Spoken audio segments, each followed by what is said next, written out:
Hey everybody, welcome back to the Pixelists, the show or the podcast about all the nerdy things we enjoy.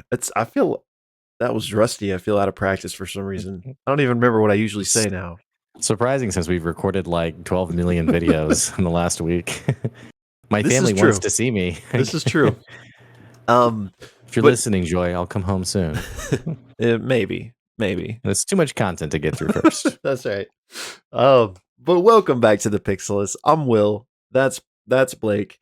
And today we're going to be talking about The Legend of Vox Machina Season 2, Episodes 4, 5, and 6.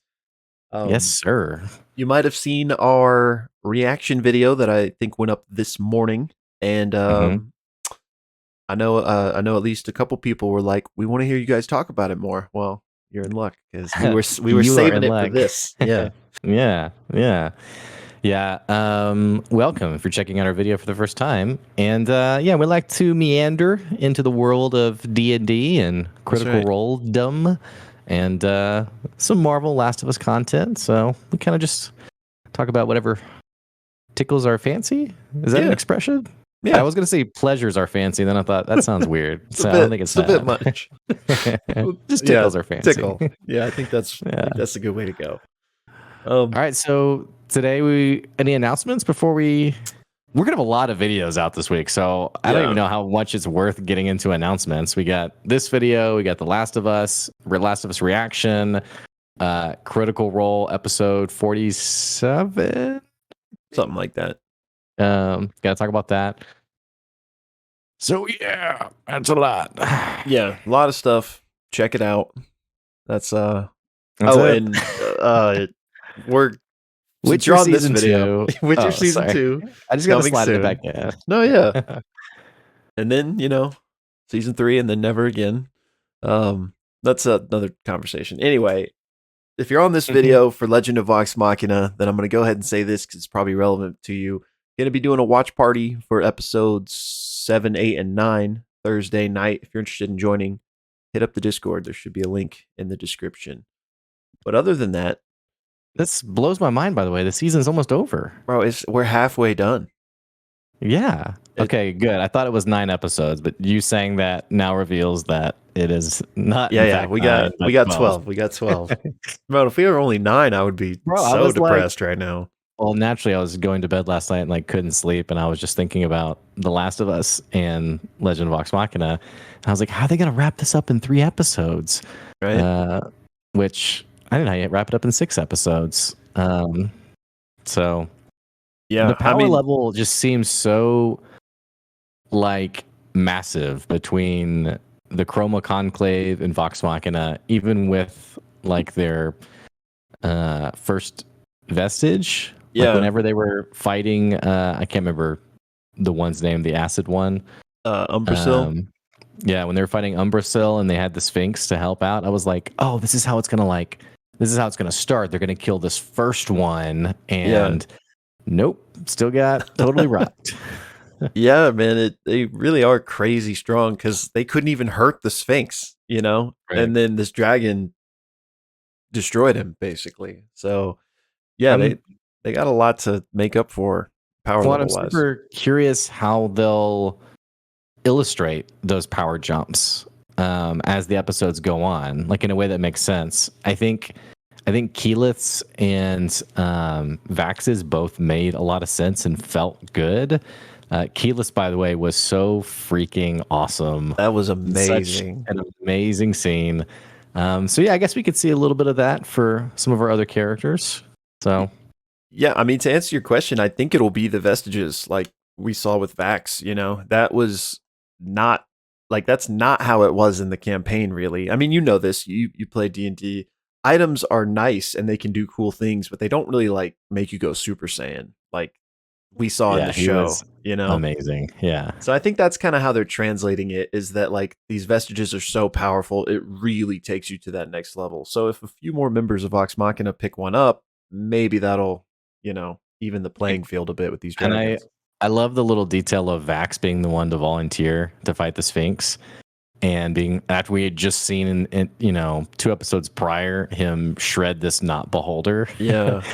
and he steps up and just instantly gets Just gets obliterated into destroyed. the Yeah, void. I like that too. Yeah.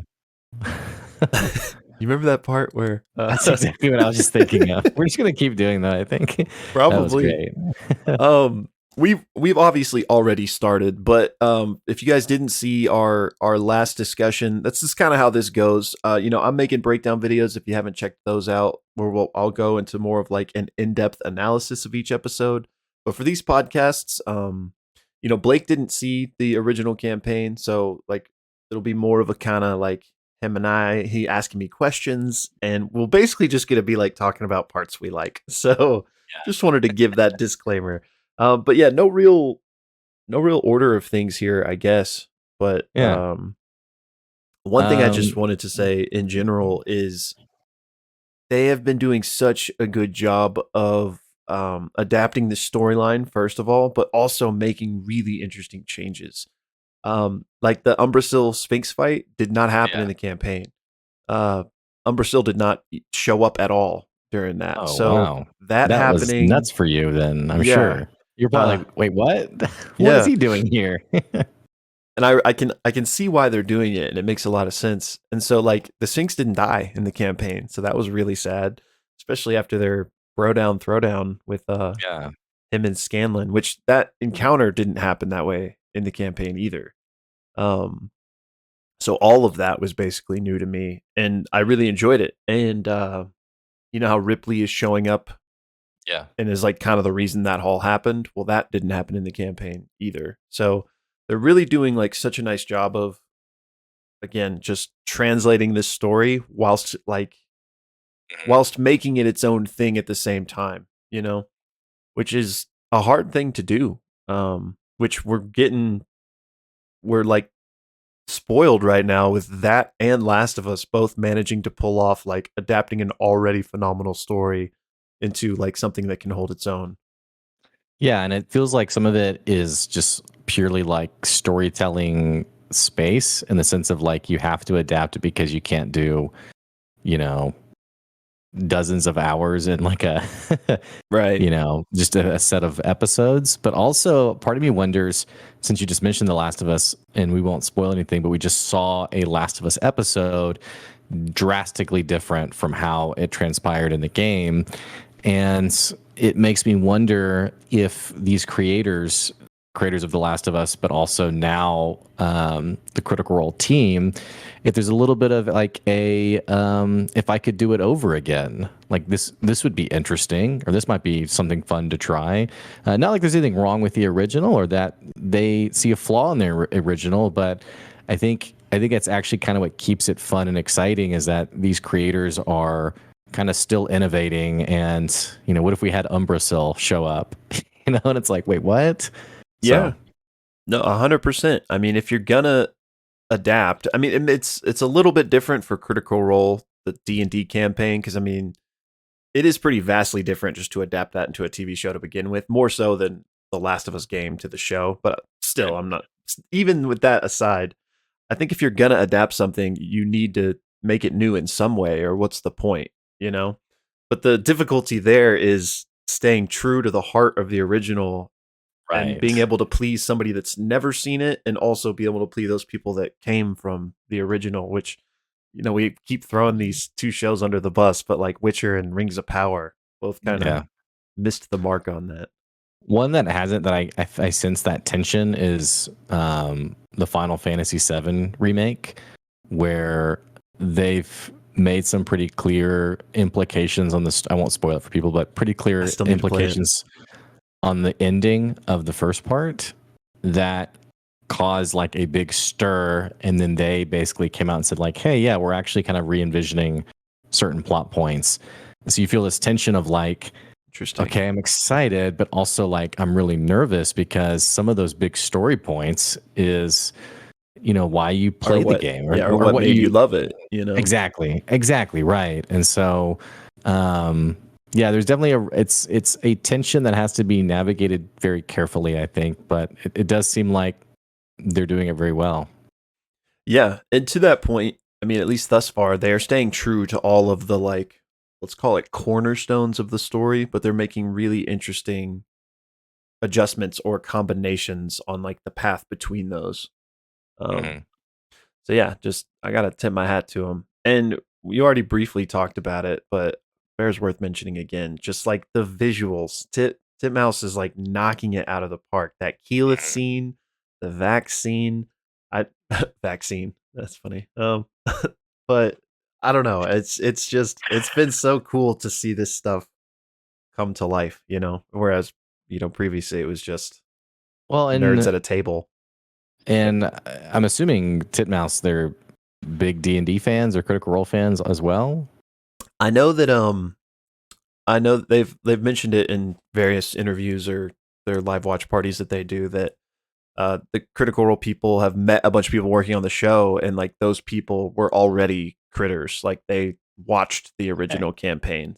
So I Yeah. don't like that didn't set out to be like we're only hiring people that do this. It was No, just kind of sure. like a happy coincidence. So I mean, you can Well, tell, right? That yeah, and it's kind of brings me to my next point is like again, you can tell in these adaptations when the creators love the original source material. And the specific detail I was thinking of was I was watching your latest breakdown on when they encounter the portal to Fyra, and the scene has been set is you have the portal, and then the path leading up to it is the symbol oh of yeah, the Ashari. And I was thinking like Titmouse could have easily just been like, a cobblestone path or whatever. yeah, But clearly there was a nice little detail there of like, oh, like let's do it this way. And obviously I'm sure there's like storyboarding and like collaboration that happens like with the Critical Role team. But it just made me think like this clearly, however it's happening, there's a lot of love for the source material, which is it's really fun. yeah. 100%. I didn't really have any trepidation coming into this show based on how it was coming about. They funded it on Kickstarter and they had full creative control. So that's not really like a fear that I had. But even still, like no part of this show so far has made me feel like, oh, they missed it there. Like or it's gone through the goalposts every time, which I just am not taking it for granted with how many times shows have messed up with this type Yeah. of thing. So yeah. Let's talk some more specifics. So if Umbrasyl didn't show up, what happened to Mythcarver in the live stream? Okay, so this is like another one of those changes that I don't know why I put it in quotes because it is a change, but that makes a lot of sense because Mythcarver, uh, Scanlan got it in the campaign, and I guess you already know this, but spoilers if for anybody that like is just watching the show and doesn't want to know this type of stuff. Not that I'm. Anyway, you get it. Um, in the campaign, he got Mythcarver, and he got it from this encounter, the Sphinx encounter. Even though all of it was changed, that much was still true. But Scanlan's a bard. He's not really. If you're not familiar with D&D, they're not really a big melee class that's like getting in there using a sword. So he had this, and he honestly didn't use it ever. Like he used it maybe like 2 or 3 times, honestly. So I love that for the show they're changing it. Oh, and in the campaign it wasn't. It didn't have that property where it like taught you about the other myths of the world, even though it was called Mythcarver. So I really like this change that it's serving as this device that's kind of going to lead them to the other vestiges now and kind of give Scanlan like a reason to use it. Mm-hmm. Um, but so in the show, he got Mythcarver. Like I said, Umbrasyl never came, so he just had it. He never lost it throughout the whole campaign. So I think this is a really interesting plot device for one to have Umbrasyl come in and kind of add that tension and kind of the big bad of the season. We kind of get another glimpse of him. But two, he takes Mythcarver, so it gives them a reason to go fight him first of all of the dragons. But two, he did get to use it once, so we know about Fenthras, which is the bow, and we know about those Titanstone knuckles. So it kind of gives the party a direction. It's like, okay, well, let's go work on the two we know about, and then like we'll maybe come back. And there's another piece of this that I'm not gonna say yet. I'll probably talk about it in my breakdown of this episode for those of you that want the spoilers, but since it hasn't happened yet, I'm not gonna talk about it in the Yeah. podcast. Okay. Okay. Um, I know I just kind of went on a rant there, No, but it's a good detail. I love learning about the differences in the live stream and what's happening. And you said it when we were doing our reaction video. I think at the end you were like, okay, yeah, they're doing some changes here, which could have been something generic, but I didn't know if it was like what specifically. And it sounds like that's one of them, like one of the small things that are different. But it is funny that he in the live stream had a vestige of divergence, which is like the supreme power, right, of like an item. Yeah. And then it was never like if I'm Matt, I'm thinking like, are you kidding me? Like I gave you this. It kind of reminds me of my own D&D campaign where I gave someone like something similar and they opted not to use it, but to use like this other sword that they had gotten earlier. I was like, just okay, because they cool. they didn't understand like how much better it was, or they just preferred liked it. the flavor. It was like a big two-handed sword, and they just liked it was a barbarian. They liked the flavor of that as opposed to using like this one-handed hammer. So they're like, I think I want to use this. And then people were like, well, can I get that? And he was like, no. So that's funny though. But yeah. Well, go ahead. I was just gonna, on the topic of changes, where this set of episodes ended with them kind of portaling out. Not to get long-winded here, but like I said, the dragon fight didn't even happen. So like in the campaign, they didn't need to portal out anywhere. And clearly they're going to the Feywild, which that Feywild arc, if you will, happens later in the campaign. So they're kind of shuffling around major points, but I think it makes sense to slot it in here. But what's interesting is, Grog, Pike, and Scanlan kind of got booted out the side of that portal, which didn't happen in the campaign. In the campaign, they all went to the Feywild together. So I'm interested to see what happens there. Maybe they still end up in the Feywild and they're just like separated in the Feywild, or maybe they didn't go at all. I kind of don't know what side of the fence I'm on yet. Sorry, go ahead. No, I was just saying I bring that up because we were talking about changes, and I'm curious to see kind of what they do with that. If they don't fight Umbrasyl, does Pike not get skewered in the live stream? No, she does. In that encounter with the Sphinx. So, like I said, that encounter was way different. It was more of a puzzle than a combat. And without getting too in the weeds on it, there were like these portals, if you will, and they kind of had to. The whole point of the encounter was to figure out the Sphinx's name. Like that was the puzzle, and if they figured out his name, like it ended basically. And so they were like going in these portals to like learn letters of his name, and then they had to like put it all together. Anyway, Grog was like drifting away forever in the portal, kind of like in the show how like when he knocked him off the thing, he's like, "You're going to be falling forever unless you guys do whatever." So Grog, and he's still having this like Craven Edge storyline going on in the campaign. He attaches his chain to Craven Edge and chunks it out of the portal to like anchor himself so he can come back in. And when he comes out the other side, the anchor is Pike, like he had skewered her, like unintentionally. And so that it still happens, but in a different way. Jeez, that's wild. They kind of made it darker for the show because he didn't. Even though he was like kind of losing himself in the same way, he obviously didn't do it on purpose, which I guess you could say he didn't do it on purpose in the show either, but it was a bit more like intentional than just like a blind throw that happened to impale her. I guess it would have been kind of clunky and not that they couldn't pull it off for like animation, but it definitely feels like a little bit more of a nicer, neater storyline. Like the foreshadowing of, the Craven Edge basically saying like feed me or I'll feed myself, and then the camera sets on Pike, and like the nightmare he has as well. So I do like that change, though I probably need to go back and watch the that live stream part too. Yeah, it was good, and he actually had that dream in the campaign too, which was interesting. So yeah, that's another example of like a change, but one that makes sense, I think, and serves the story. What about Keyleth?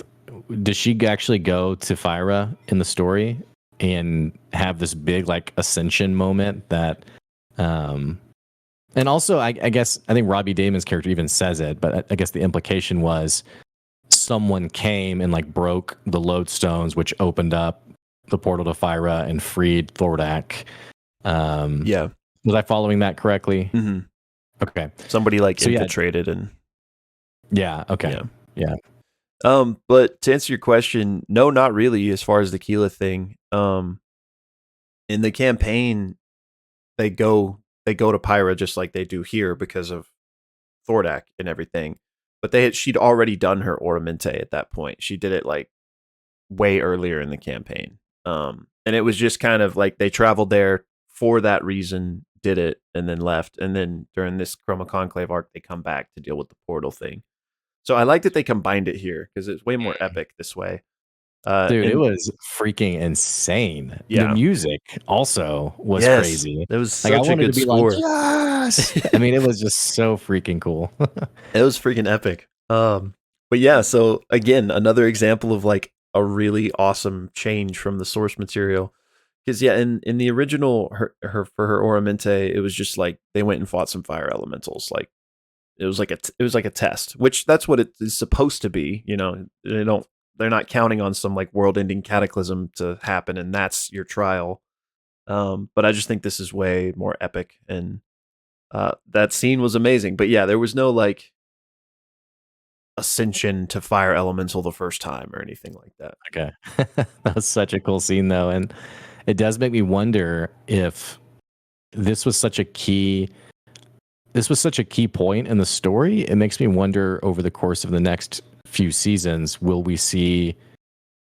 Who knows how long this show is, by the way, but will we see similar like moments of ascension with the other elements, even though the show it wasn't as pivotal? Yeah, I bet. I mean, I bet we will. I think we definitely at least see her go to the other tribes and try to do her Oramente. But is that to say she'll have a similar like Super Saiyan moment each time? That I don't know. But what's also I'm looking forward to is in the campaign, her Earth trial. She had already done like pre-stream, like before they started Okay, yeah. streaming on Twitch. So in the show, she hasn't done it yet. So I'm interested to see that since I didn't get to see it originally. Mm-hmm. And what's also cool is like she went so berserk and that she didn't even get a vestige. That was just like a normal power up for her. So like imagine if she gets a vestige too. Like she definitely feels like the powerhouse of the whole team. Well, I've seen campaign 3, so I know that she does. So it does make me wonder, like the power levels of the members of Vox Machina. Like, who would you put at the top? Who would be at the bottom? And definitely, I felt like Vax was like so far and ahead of everyone else. And now, after this moment on her Aramente, sort of like conquering the fire elements, I would definitely put her way up from where I maybe would have put her before. So yeah, for sure. And it seems like for the show, they're kind of like not afraid to make one more like because in D&D everyone different classes have their strengths and weaknesses obviously, but if everyone's the same level then they're all generally the same amount of powerful, except for rogues, screw you guys for playing them. sneak attack. But I just like that. And not even this moment obviously, but even before this, like in season 1, I felt like Keyleth was like the strongest based on the things she was doing. So just cool to see. Yeah. What were some other cool moments that you liked from these 3 episodes? Let's see.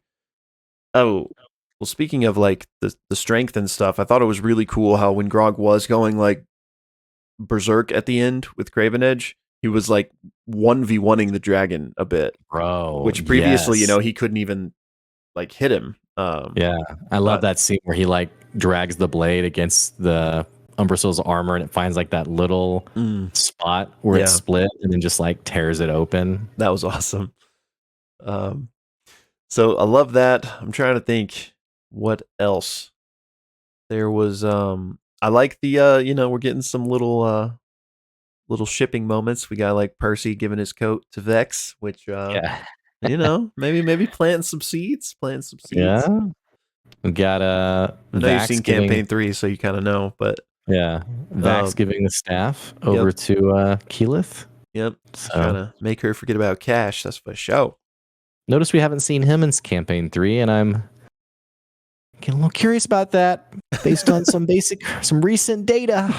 So No Pretty comment. curious. No comment. There's a few people that haven't shown up, so in Okay. campaign 3, I mean. Um, so yeah, Well, Scanlan's probably in a brothel somewhere. So,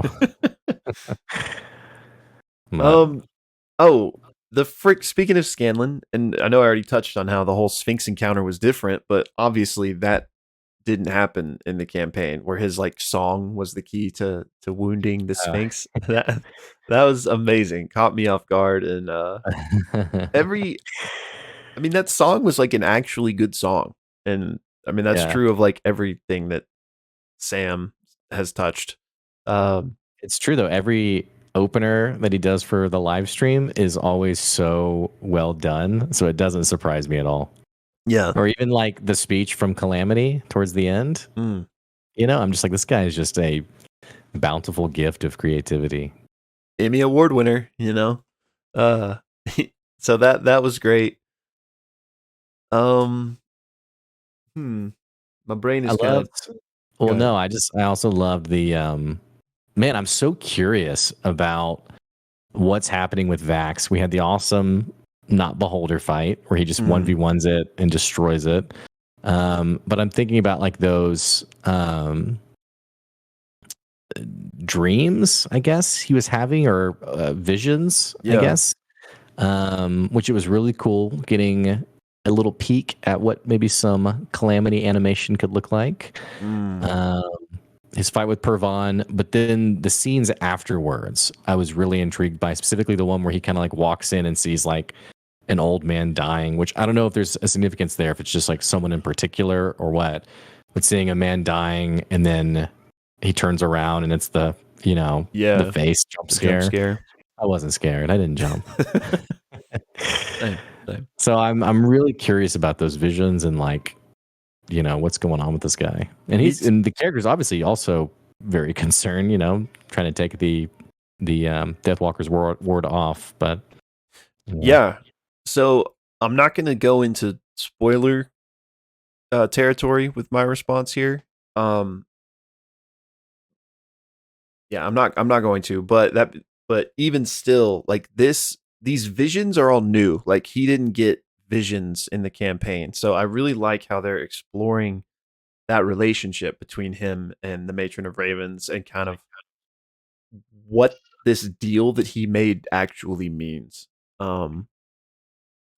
And so I don't want I can't really go too much further on what I mean by that without spoiling, and I don't want to spoil it. So Yep. I'm kind of on your same page as far as deciphering what these mean. Like I thought that door was such a that was cool shot. oh, what an amazing scene. Yeah, and I want to like I don't know what that means, so I'm just guessing. But is it like I don't know, but it's cool, and I'm right there with you and everyone else in trying to figure out exactly what they're trying to convey. But to me, I think it's just him coming at a very base level, him coming to grips to reality with what he got himself into. Right. So we're halfway through the season. How do you see them wrapping up the Chroma Conclave in the next 6 episodes? No, so we know that next season is Chroma Conclave 2. Okay. So, I have an idea because I made all the episode titles were revealed, and I made a video like dissecting what I thought this season was going to cover. So I have a pretty good idea, like exactly how far we're going to get. Now, that being said, there could be changes. There's already been changes that I wasn't anticipating. But as far as like I mean, I don't want to say this if people don't want to know, but next season will also be Chroma Conclave. So we still have, I guess, 18 episodes left of dealing with the dragons. Yeah, But which these even episodes, or sorry. no, I was just gonna, but even still, we're halfway through one of the 2 seasons, and none of the dragons have been dealt with. So feels like season 2's gonna have to really like they're gonna have to get after it. Yeah, and I was also thinking about when we do like these reaction or these episode breakdowns, just how chunky the episodes are. Like, so, like, they're 24, 25 minutes, and I really feel like every minute is so such a valuable interaction, such like good dialogue. And so when you say 18 episodes, I'm like, oh my gosh, man, so much could happen in 18 episodes. Yeah. So yeah, they really do feel jam packed. In like, I'm impressed with how many like little moments they're kind of lining up to be paid off. In a perfect world, I would love if they were 24 episode seasons, but for what we've got, what they're doing, I think that they're nailing the tightrope of like having a strong narrative without overloading by trying to get in like everything I'm sure they wanted to put in. yeah.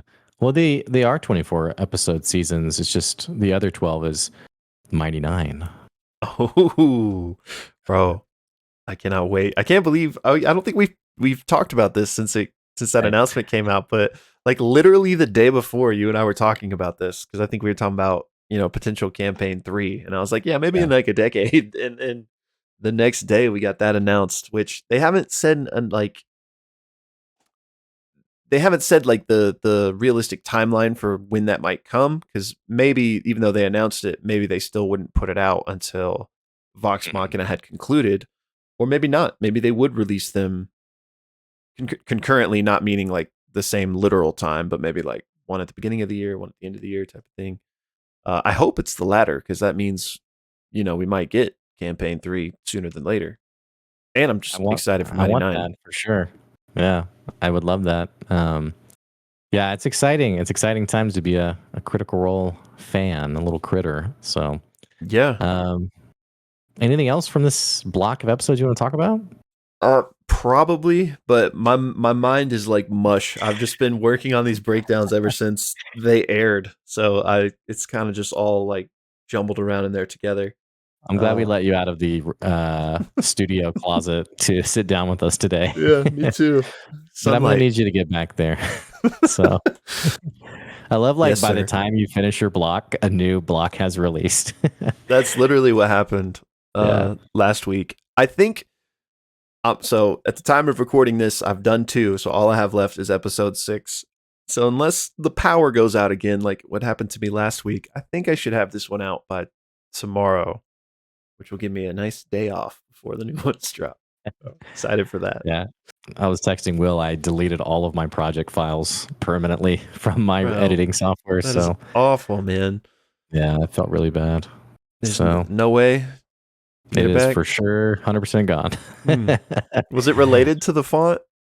Or is that just like a... Yes, oof. It was, unfortunately. Yeah. So anyway. Well, I guess that's it. We're going to both go cry now and think about... It's great. We love to do it. We love the content. So anyway. I guess if you like D&D, you should check out our Critical Role content. If you're following the campaign or even some of our other content, it's all on the channel. Anything else, Will? No, just to reiterate what you said, though, because I know a lot of people that have been coming through watching our Vox Machina content are watching campaign 3. So if you didn't know, Blake and I do a podcast every week discussing the latest campaign 3 episode. So check that out for sure. And we got a lot of stuff coming out soon, so be on the lookout for that. And I already mentioned it, but watch party for the next 3 episodes of Vox Machina. If you're interested in joining us, join the Discord. Find out more there. Yeah. All right. Thank you guys for listening. We'll catch you later. Bye, y'all.